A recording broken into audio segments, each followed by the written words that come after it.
Rick Young. Rick Young was unique. Pitcher, Larkin High School. In his day, pre-jug guns day, he was a power pitcher with an overwhelming sharp breaking ball with late break and cross action. To the best of research, the first Larkin athlete to sign a professional contract. He was drafted by the California Angels in 1969 in the Major League Baseball amateur draft, after completing a stellar high school career. As the MVP of the Larkin baseball team, he threw 2 no-hitters, struck out 141 in 88 innings, and gave up 28 hits.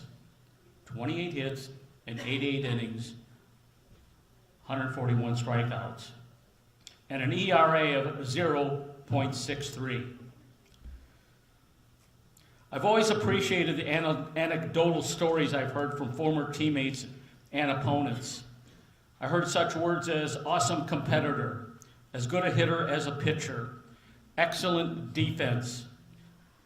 He was an excellent defensive first baseman, great teammate, made you better as he had the mental approach that made you want to play better behind him. I was 1 year behind him in the Midwest League one summer, and I was curious what players on our team who faced him thought of him. One quotable comment came from our first baseman, Mark Hale, who said, "No human being can hit that curveball." Rick's success continued as he made the stair steps through the minors that prospects do.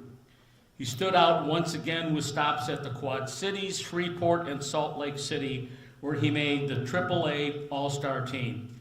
He was Major League ready. Some may recall that in 1973, he was one of 2 players that were set to join the Chicago Cubs as part of a trade that was going to send Ron Santo to the Angels. Santo had contractual rights to refuse the trade, which he optioned as he didn't want to move his family to the West Coast. At this point in Rick's career, he was set to join the Major League Angels at spring training. As fate would have it, he was asked to pitch winter ball in Puerto Rico. One rainy night, it was his turn to pitch, and unfortunately, he slipped on the mound and hurt his arm. Things would never be the same again. 2 months later, spring training rolled around, and he's expected to be there and pitch. As he put it, "I never refused the ball." In retrospect, it was probably the wrong decision on the organization's part not to give him more time to recover. As I mentioned earlier, things were never the same as he tried to rehab in the minors. After the '75 season, his career sadly concluded. Well, that is not the way these stories are supposed to end, but Rick and all of us should remember what he accomplished.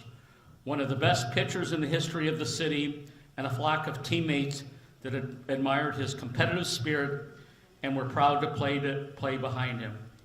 Rick Young, you've made your family proud. Welcome to the Elgin Sports Hall of Fame. I'm pleased to accept this honor on your behalf.